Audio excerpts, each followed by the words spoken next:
All right, well, I think what I need to do is start this video off by apologizing. Uh, Apologizing for having to put my whole sex life out on the internet. You know, faults, kinks, flaws, and all. It's been one of the most embarrassing things I've ever done. To sit here and talk about this stuff that I thought would remain private. I've never been much for public attention with regards to things that I want private, you know? I've used social media a lot to, let you know where I am or what I'm doing or, what projects I have coming out. I've been involved in a lot of relationships over the years, and I've never tried to exact revenge, on someone like the way that people do these days, and it's been terrible, and so I apologize for. I know that some of you are highly entertained by the texts and by, the tea, but it's been fucking embarrassing. So I wanted to make this video, to kind of explain a lot of things about myself. Let's see. I'm an alcoholic. I'm a drug addict. I took my first drink when I was about 11, and I drank a half a 40 of Ice 800. And I remember all through my life, all through my childhood, I felt strange. I felt there was something lacking. There was an emotion that there was a void that wasn't filled. And I felt uncomfortable. I felt isolated a lot as a kid, even though, I had a good childhood. My mom met my stepdad when I was about 7, and he was a good guy. He took care of us, and my childhood was not traumatic, per se. Maybe my early childhood was sort of chaotic, but I mean, I wasn't abused or beaten or, I had a pretty normal childhood. But I always felt this need for escapism. And I discovered literature really early. I discovered reading and how I could catapult myself into other worlds in these stories. I discovered Edgar Allan Poe as a kid, which I know is pretty macabre, but I would spend hours at the library reading, finding books. And when I was really young, I loved Nirvana. Nirvana was my favorite band, and Kurt Cobain was one of my heroes. And I remember him talking about an actress from the, 20s or 30s, Frances Farmer. And she had written a book called Will There Really Be a Morning? And it was kind of about her experience with alcoholism. And as a kid, I just wanted to read something that Kurt Cobain wrote. So I checked that book out, and I remember that book had a pretty profound effect on me. But I liked the escapism of literature, early on in my life.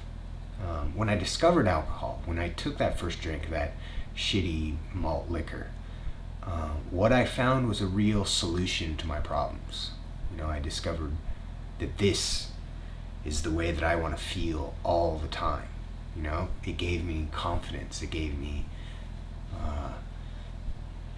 happiness, exuberance. It gave me a sense of belonging to my peers around me.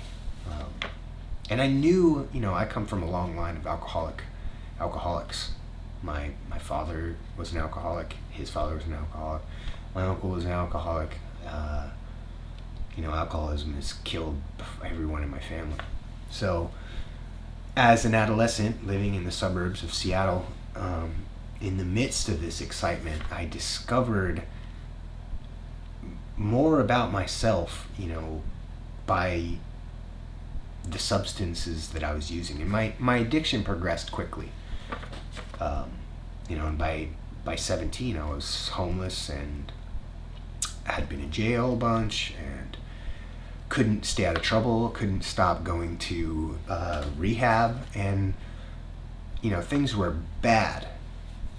And I ended up getting sober in September of 1999, and I've remained sober since September 9th, 1999. So I talk about that because that's a big part of who I am. People ask all the time, like, how did you stay sober on tour? Well, things were really bad when I was using drugs, and I had a really profound experience with Alcoholics Anonymous, and I've been able to, to use the steps to stay sober. Despite being put in situations where people are offering you coke or fucking acid or marijuana, or your whole band smokes weed and everyone's drinking every night. I've been able to stay sober despite being in those circumstances, and I'm really grateful, because I wouldn't have had any of the experiences in my life had I started using drugs again. I'm just that kind of alcoholic. So I got sober, and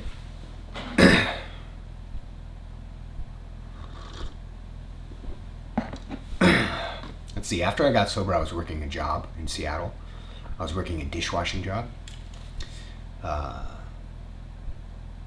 And I started my first band. Well, it wasn't my first band. I had a band in my adolescence, but we just kind of practiced. I started my first real band when I was 19. And it was with a couple of guys that I had known since my adolescence, who knew I was sober. But we started a band, and we played mainly just house parties and VFW halls and shitty punk rock places.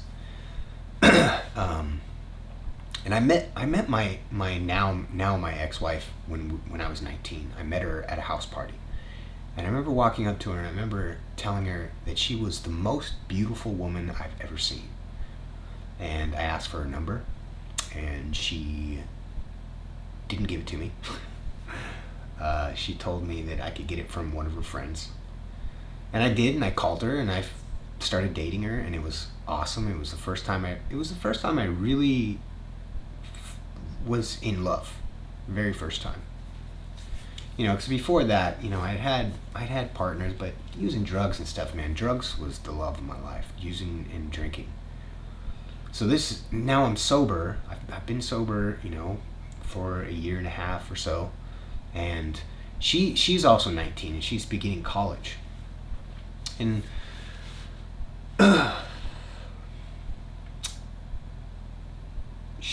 her experience beginning college was a typical experience with what you do in college. You get to college, you start drinking, you start doing drugs, this like normal people stuff.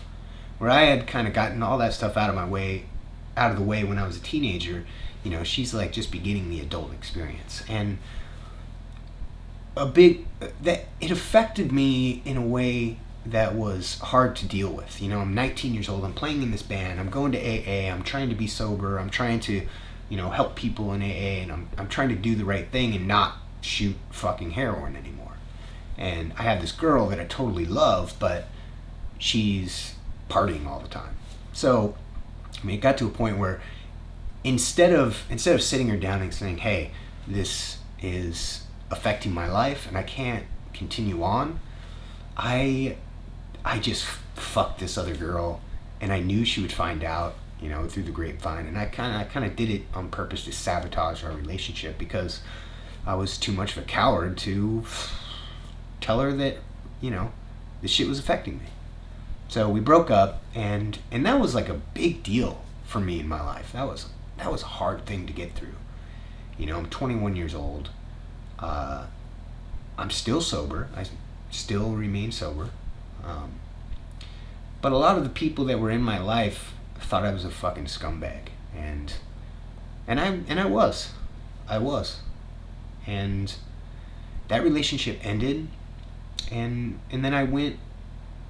I met a guy, and I got into another band, and in that band, Aiden started touring the world, and I started having a career in the music industry, which is kind of what I always wanted. As a kid, I always wanted to be fucking Kurt Cobain or Billy Joe or Greg Graffin or Fat Mike. I didn't want to just play shows in Seattle and be the cool guy, cool band guy in Seattle. I wanted to fucking get out on the road and travel the world. I wanted to get out of town. So,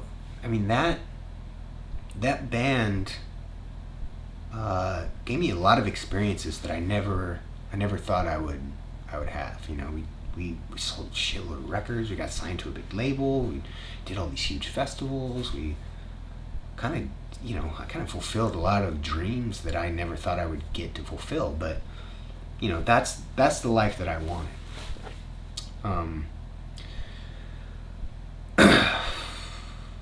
During that experience, during the heyday of Aiden, I must have been, I don't know, 23 now, and I met a woman who is quite a bit older than me. She was probably, I don't know, almost 40. She was quite a bit older than me, and this woman really kind of was my first partner that introduced me to BDSM. They introduced me to like spanking and choking and tying, and I kind of just started discovering this part about myself that I didn't really know I enjoyed. And we stayed together for quite a long time. Right about 2007, things were kind of bad in the band that I was in Aiden. We had there was a lot of strife in the band. We had someone that was just a cancer that we ended up kicking out of the band. We'd been on tour just consistently for years at this point. Now we're tired, we're broke because we're not making money, even though we're selling out shows and selling a lot of records, which is just a whole nother story. But it kind of came to a head, in like the beginning of 2008. I was dating a woman who I was engaged to that I thought I really loved, who ended up fucking some other dude in the band, and we were kicking out our guitar player, and things were just really kind of chaotic. And I quit the band, and I went to England, and I wrote Hate Culture. And that was kind of when I really immersed myself in this community of kink and fetish, and wrote a whole nasty album about it. I came back, and Kenny came out, and we did some music together, and then I spent months in the studio up in the woods where my dad used to live, alone in the dark in the fucking woods, like writing, finishing, singing on this album, and kind of just being a weirdo, and as a result, I feel like, looking back, sonically it sounds like shit, but I guess people like that album a lot. I have a special place in my heart for that record because it represented,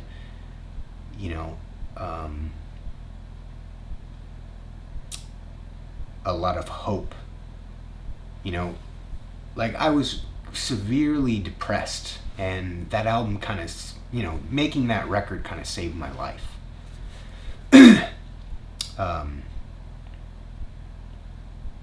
So at the same time, like right about the time that album was coming out, I had looked up my ex, and I had started talking to her again. And what I realized was that I really still loved her a lot. I felt like a big part of my life was missing without her. And we started talking, and it was pretty quickly. She got pregnant, and she had moved up to Washington, and I began this this whole other life that was, what I wanted was, because my life was so hectic, traveling and meeting people and, living this crazy world in the music industry, what I really wanted was, a stable home life. And what I wanted at that time at 26, 27 years old was to have a kid and have a family and be, when I'm not on tour, be normal. And so we began that relationship, and I really wanted to put everything away, all these relationships that I was involved in, all the sex and kink, and just kind of like walk the line for her. And I did for a period of time.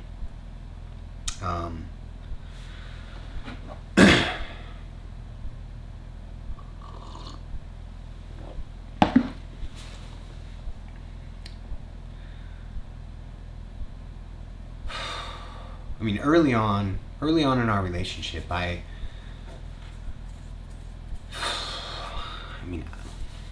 don't really know how to explain this. I knew that I was gonna fuck other girls on tour. I knew it. Being away from home, for months at a time is fucking hard. And I'm a weak man. I suffer weaknesses of the flesh.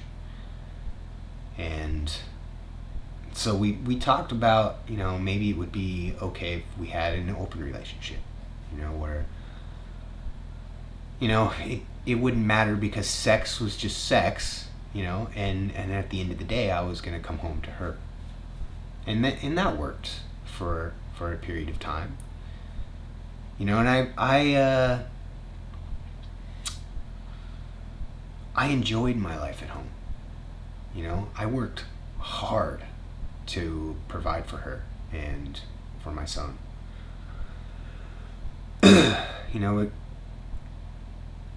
Part of me knew there was something missing. Part of me knew that there was some element in my life that I was missing. And it really wasn't apparent what that was. And I discovered, what I discovered about myself was that, I didn't want to just fuck other girls and just kind of be that guy on tour and just have meaningless, sex every night with random strangers. What I wanted was to cultivate relationships, where a connection was formed and the sex was more enjoyable. Because, we all understand that, like having a one-night stand is, all well and good and it's exciting, but it's really not that fulfilling. So, discovering this about myself by, going behind my wife's back and forming these other relationships, which I know was wrong. I know it was dishonest. Like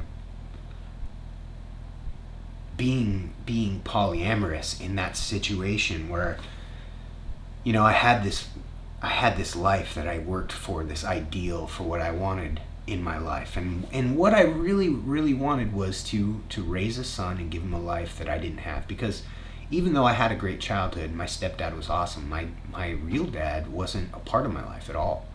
My parents split up when I was about 1, and I didn't even know my dad till I started dating. So my goal was to be a good father, to cherish this little perfect human being that I created, and to give him a life that I didn't have. But also discovering this thing about myself that was really fulfilling, even though I couldn't talk about it with my primary partner, was really hard. I feel like, I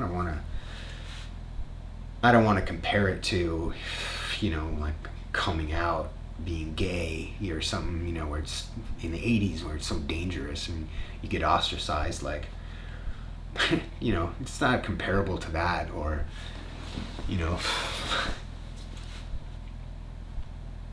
I don't know.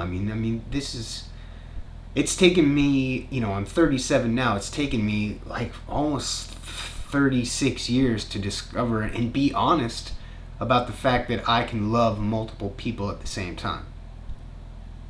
And I don't expect everyone to understand or to even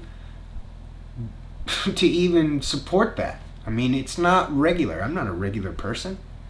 I understand that. I understand that what I've done with some of these relationships has caused some real damage to people's hearts by making them think that they were gonna be, my number one, or making them think that I only loved them. I've done some damage to a lot of people's hearts over the years, and I am not blameless in that.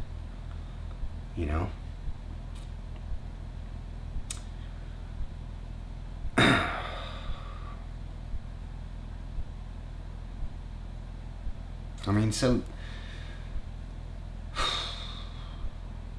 like discovering this part about who you are, who I am, and having to hide that. I think what that did to me was create a lot of sickness emotionally and spiritually. I became spiritually bankrupt. And it was hard. It was hard to put on a face, for your wife and kid, and try to show up and be that person that you're supposed to be, but still have this, secret life, and justifying it by saying, well, she doesn't care that you fuck other people. It's not a big deal that you have relationships with them. Like alcoholics and addicts were fucking masters at justifying our behavior, and there's no justifying it. Well, I fully understand that. I should have sat her down years ago and said, hey, this is kind of what I'm thinking, and this kind of might be who I am. But the truth is, I was a coward. I was terrified of losing her and losing my son. Terrified. And I lost him anyways, so what good did it do? I think hiding that part of who I am and how it affected me, it was difficult because at the same time I also had this gigantic ego that I let get out of control. That I thought that I could just manage everything. Everyone would do. It's like there's a part in the book where it talks about, you're the actor, and you're trying to arrange the lights and the sound and the choreography and everything. And if everyone would just do what you tell them to do, then everything is going to be okay. And that's really kind of how I live my life. Like I'm trying to control everything, manage everything, and get everyone to kind of just do everything that I need them to do so that everything works out for me. And I fully understand that does not work. That doesn't work. I've proved that to myself time and time again, and still I try to do that.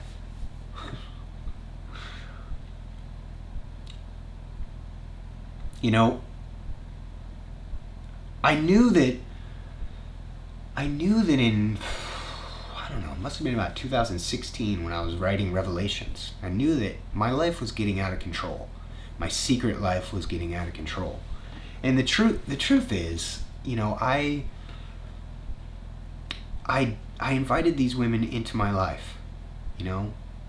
They each approached me and we flirted, and it turned into something else. Some of these women, it turned into something more, or it was like a real relationship. And some of these people was just a one-off thing that just didn't work out. And the things that I sang about, like William Control, obviously, I'm not singing about, breakups and rainbows. I'm singing about fucking sex and violence and the beauty of it. And that attracted a certain audience. A certain audience that some of these women were pretty brave to come up and say, "Here's a whip, spank my ass," and I did. I was sort of a yes man. I like to experience life. I like to say yes. I don't want to turn anything down because I feel like I'm missing out. I'm curious. I'm a curious person. What is this gonna feel like? What is this gonna taste like? What is this gonna smell like? Everybody knows what that smells like. So I knew that this part of my life was getting out of control. And in Revelations is kind of a pretty apropos title of an album, because if you really listen to it, I'm talking about a lot of things that are about to happen, or that were about to happen, that have happened now. And I explained this in my last video, but part of what I was trying to do was, with these people in my life, I didn't want them to feel lonely or neglected, which was hard because I had a whole bunch of extramarital relationships that I was trying to make work, and a lot of these people felt neglected and they felt alone. And I decided, okay, well, let's put them in contact with each other, because that will help them commiserate, and that'll help them not feel so alone. Like maybe they could talk to each other about feeling alone. And that was a bad idea quickly, and I realized that. And I realized that there was some people in my life that should not be in my life, that did not have my best interest at heart, that really wanted me for themselves, and if they couldn't have me, no one was going to have me. And there was sort of a mass breakup in 2017, and I at that point knew that if I kept adding people to my life, and if I kept acting the way that I was acting, that I was going to lose everything. I was going to lose my record label, my band, my career, my family. And I thought, even still, my ego was so out of control that I thought I could still handle the situation. At the beginning of 2018, when Sarka made that police report, I don't think I've ever felt anxiety or worry or depression of that magnitude in my whole life. Because here I've been sober for a long time now, and almost 2 decades. I haven't so much as broken the law. I've maybe gotten a couple speeding tickets, and now I'm being questioned by the police because a woman has claimed that I've drugged her and raped her and abused her in a hotel room a year before. And the worry and depression that I felt was on a magnitude that I can't even describe. It's one thing for people to try and talk shit about you, and you could just like brush that off. But when your freedom is threatened, when your whole livelihood is threatened, that is not something I wish on my worst enemies. And still my ex-wife had no idea, because I was able to show up with a straight face and be a father and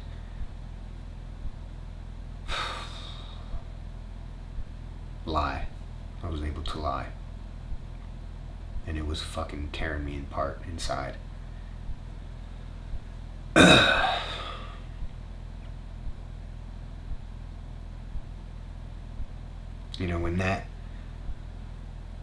when I got questioned by the police, it took a few months, you know, it took a few months for them to, write the report and send it to the,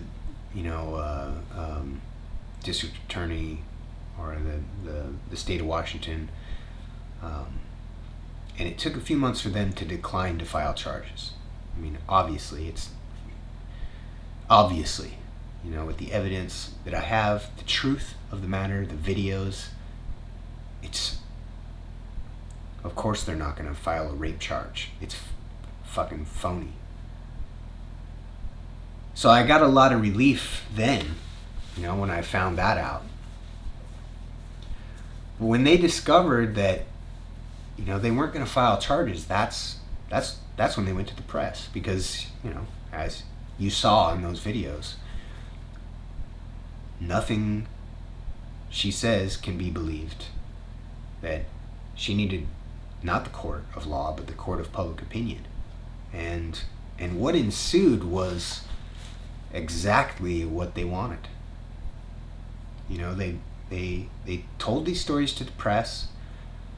The press wrote these articles with these headlines, disparaging, clickbait, disgusting fake headlines, and as a result,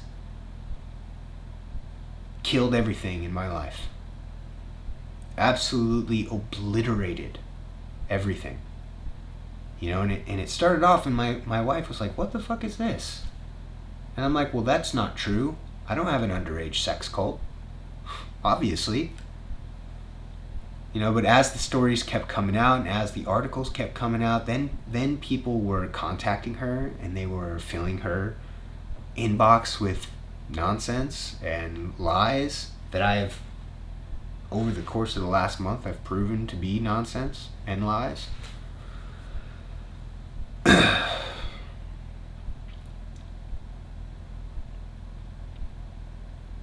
I mean, what ensued was the destruction of my entire life. One thing at a time fell and broke apart into oblivion. And it was first it was, the bands on my label that were like, "Fuck, we can't really be on your label if we're going to try and sell records, but we can't really be associated with this," so I let them go. It was the bands that did merch through me that were like, "Fuck, we can't be associated with this because we need to make a living, so we gotta go." It was my band members who one by one were like, "Fuck, man, I'm gonna need to distance myself from you because I still need to make a living." And how can I fight that? How can I be like, "No, don't go. You have to be associated with me even though this shit is all nonsense." My ex-wife receiving message after message after message, with this narrative that I fuck underage girls and that I, pimp women out of the house, that I, extort money, that I, this fucking narrative that turned her, from my best friend who was like, "Fuck, we'll get through this," to "Get the fuck away from me. I don't want you near our son, and I'm taking everything and I'm leaving." I mean, that's what happened. I fought tooth and nail just to be able to see my son. It was months living in like the worst fucking darkness of my life. I've never felt so much despair. The destruction of my career, of all of my personal relationships in the music industry and my friends. There's some family members that believe this shit. There was my wife and her whole family, who I was really close with, who still I've not talked to, who just straight cut me out of their life forever. It was, fuck, man, it was hard to fucking deal with. It was hard to get through. It was really hard to get through. You know, the monsoon of negativity. Not, you know, all that shit aside, the monsoon of negativity, the death threats, the, you know, the thousands of messages of you're a rapist, you're a pedophile, you're a monster. You know, I've been dealing with the internet for quite a while. I've used it for a long time to promote, you know, the art that I make. And I've always kind of just been able to brush off negativity like, well, that's just some fucking fat kid in Ohio that lives in his mom's basement. Fuck him. You know? But it was, man, it was a lot. It was a lot. It was a dog pile of negativity. And when you see that much negativity about yourself, man, it really fucks you up emotionally, spiritually.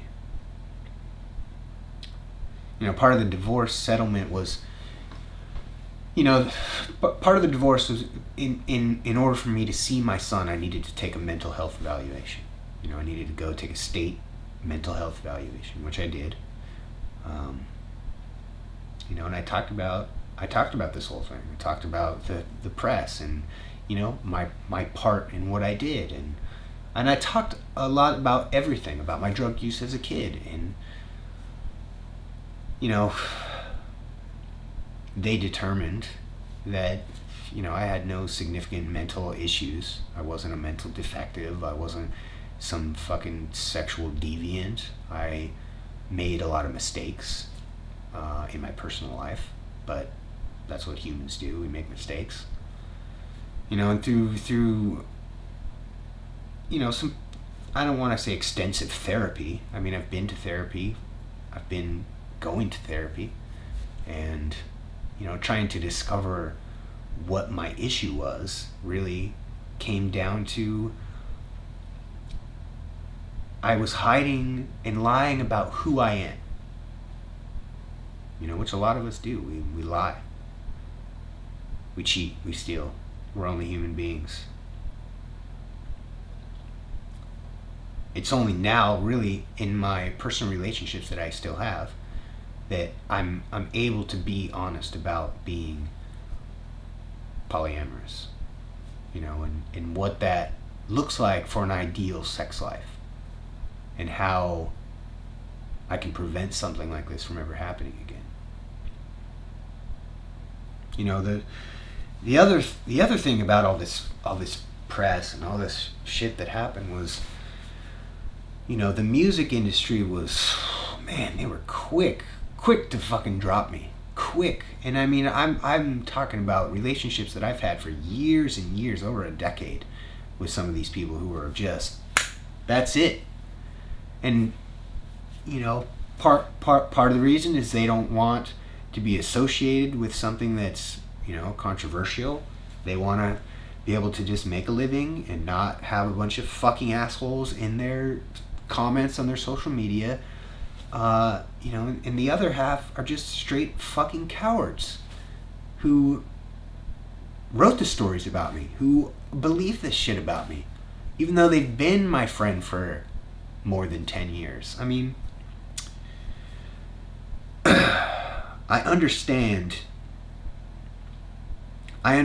you know, Ash from New Year's Day, who has a great career, who's fucking amazing, who's an amazing artist, who's worked her ass off to get where she is. And yeah, you know, she's been my friend since forever, and she can't come out and talk about this stuff. She can't defend me. People in the industry that are still my friends can't defend me, because they just get called a rape apologists, or, you know what I mean? It affects their pocketbook. And that's the world we're living in. That we can't be honest as people anymore. We have to fucking walk on eggshells, you know, to make a buck.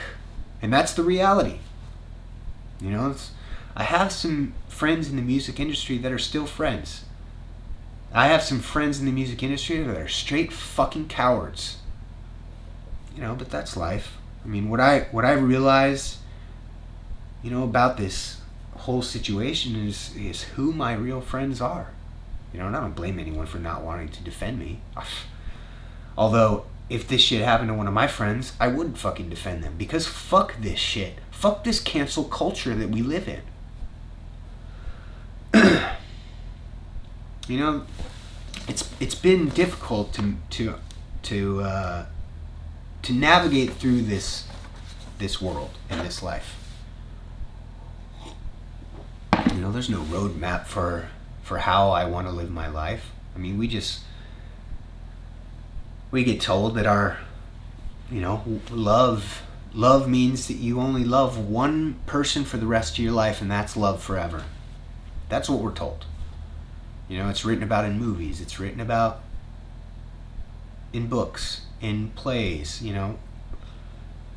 I've never really operated my life on the assumption of what others do and how others act to make them feel happy. You know, I've never had a normal life. You know, I was this weird kid, and then I was a drug addict, and then I was in a band, and now I'm defending myself against sexual assault accusations. And I've had a fucking weird life.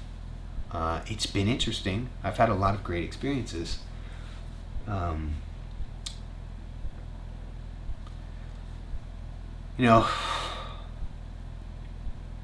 one of the other things that I wanted to talk about was, you know, some of the people that are still in my life have gotten endless harassment from these women, from these people who at first claimed that they were sex trafficked victims, you know, and that they need saving, to now calling them whores on the internet and shaming them. I mean, it's such a weird culture that we live in, you know. I've operated my life for so long giving people the benefit of the doubt, you know, and thinking that they had my best interest at heart, where 90% of the time that isn't the case. I mean, you know, naturally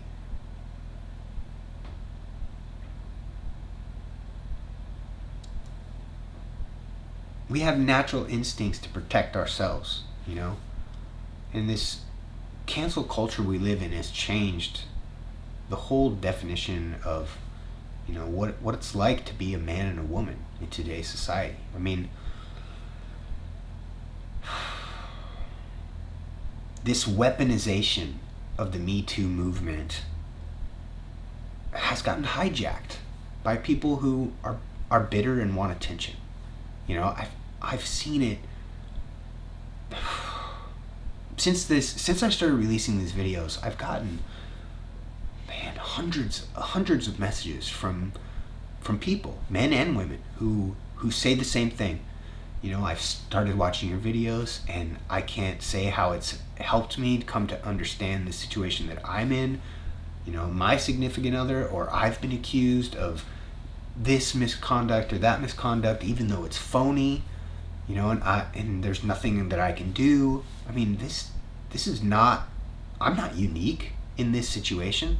I'm not the only person that's been falsely accused. I mean, there's I've personally gotten hundreds of messages from people who are saying they've been falsely accused. I mean, that's fucked up. You know, what Sarka did, what Victoria did, what Stormy did, what these women have done is make women who have real legitimate sexual assault claims not believable. They've really harmed that, because there are some serious crimes that are happening. You know, there's some serious darkness in this world, that it has happened in the past and will happen in the future. And man, we've really got to change the way that we think and how we act. I mean, I understand, you know, not a relationship not working out and being bitter and just wanting that person to hurt as much as you. You know, I understand that. I've never gone to the extremes that these women have gone to. this is a sickness in our culture, you know? I've seen it time and time again. You know what? The Me Too movement, when it started happening, I thought, wow, yeah, good for them. You shouldn't have to suck a dick to get a movie role.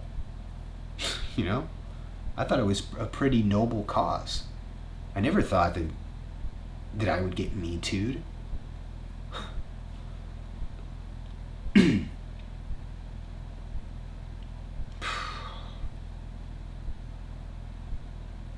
You know, I know that I've been a terrible partner in the past, and I've, hurt people's feelings, and I've not lived up to the ideal of what they wanted out of a relationship.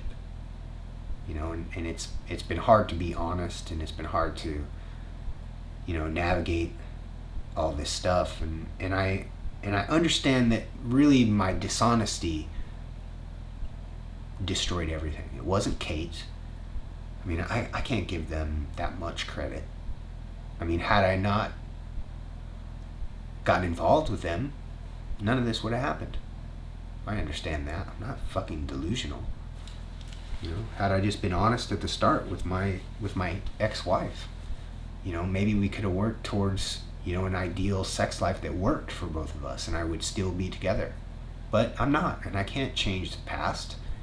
I can't, go back in time and, not lie. I did. I fucking lied. I'm a liar. I'm a cheater.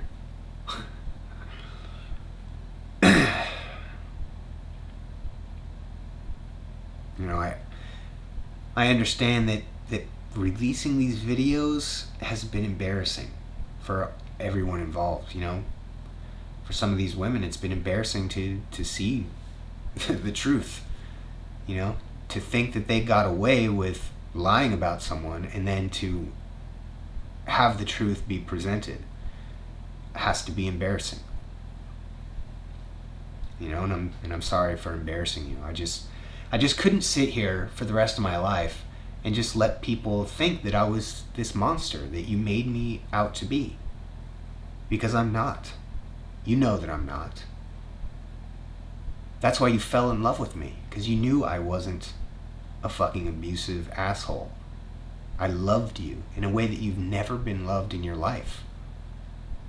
I showed you experiences and things that you absolutely adored, and I fucking loved you in return, despite all of my flaws and all of my kinks and all of my lies. That's something that I never lied about, was that I did fucking love you. And I'm sorry that it didn't work out. And I understand that there are some people still actively trying to destroy my life. But I'll tell you what, you've destroyed it. My band is gone. Those guys, although I'm still friends with some of them, still feel like they can't associate with me because of the controversy. They don't want to be associated with sexual assault and rape and pedophilia, which is fucking disgusting. I mean, I've always been an advocate for women. I think that rape and pedophilia are the worst crimes imaginable on earth. I'd rather be a murderer than a rapist or a pedophile.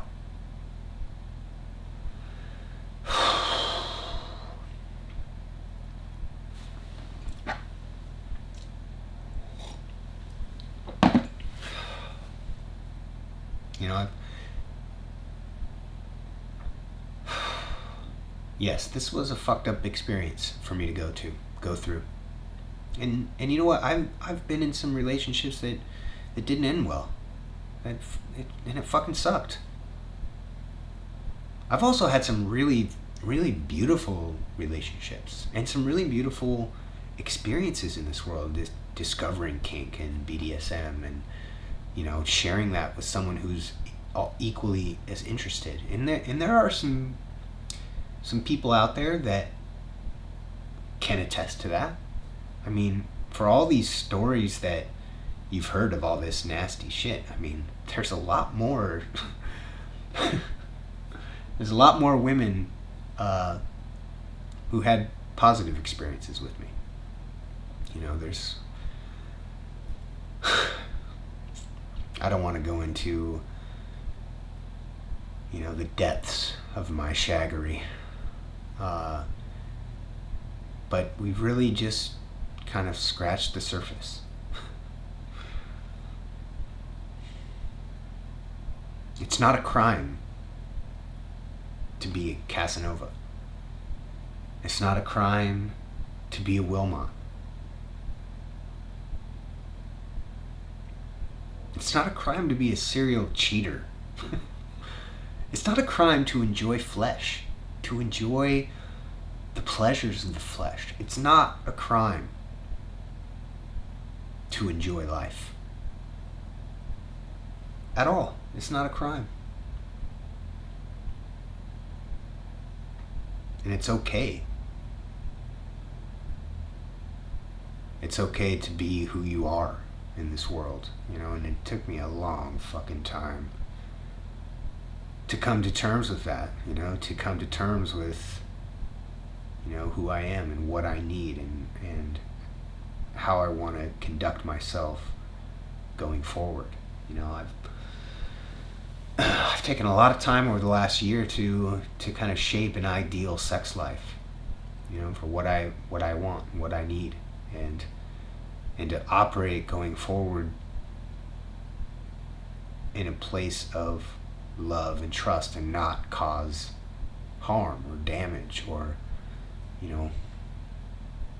I'll be the first to admit, like, I've used people, I've cheated, I've lied, I've been a bad boyfriend, lover, husband.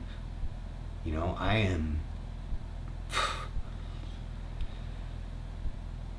I'm flawed. I'm a flawed human being. We like to build our heroes up.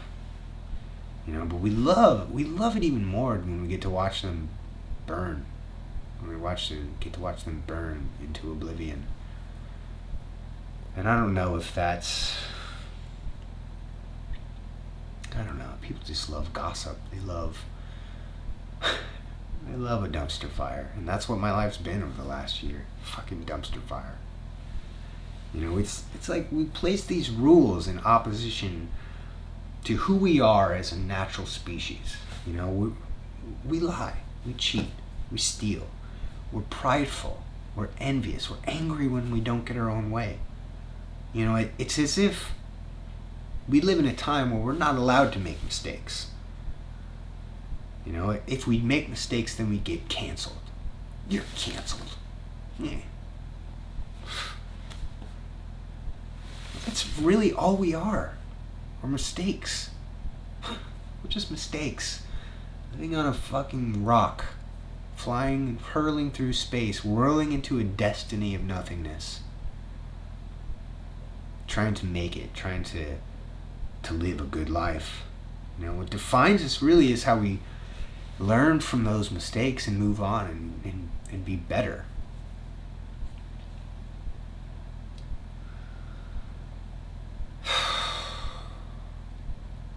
Where do we go from here?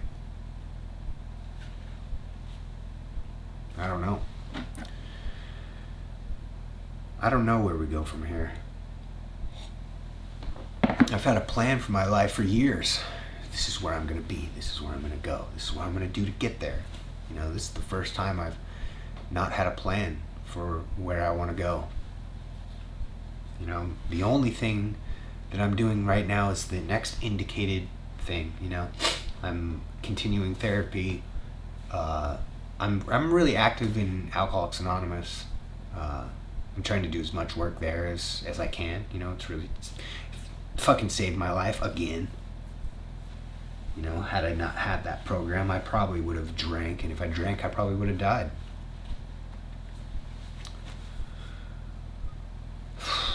mean, where do I go from here? I have no fucking clue. I have no clue.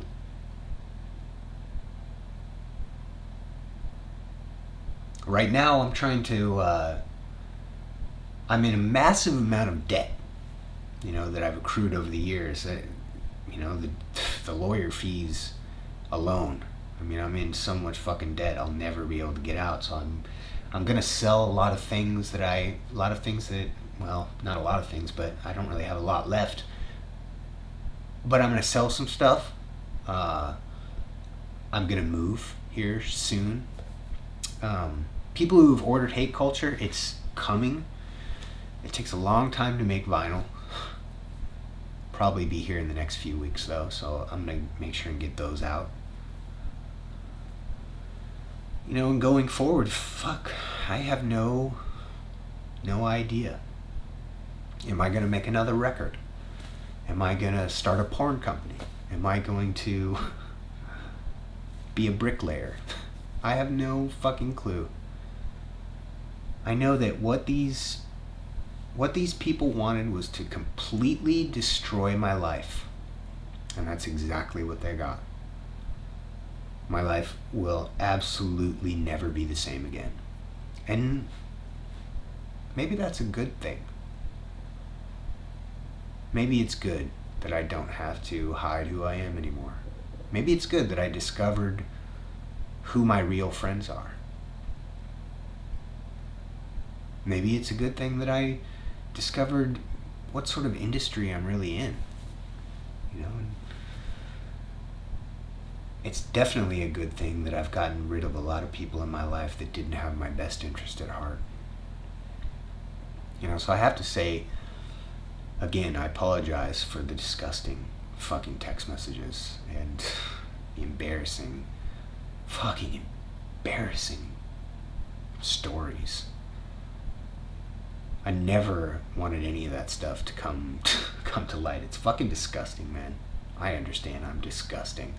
I say disgusting things in private. So I have to apologize for that. And I really wanted to say thank you for not completely abandoning me forever. Not a lot of I've gotten a lot of messages from people who tell me, I believe this shit. I believed it when it came out, and I'm sorry. And that's just the power of the media. The media can make us believe a lot of things. So really, I've learned a lot of lessons in this whole experience. Who to trust, who to not trust, what to read, how to research, how to protect yourself, how to be honest. Which really, at the end of the day, I just want to be a good father to my son, a good partner to the people I'm involved with.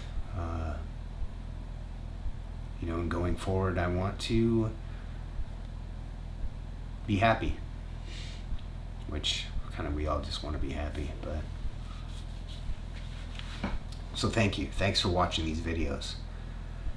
Thanks for sitting through them and cringing and laughing and getting outraged. This shit is outrageous.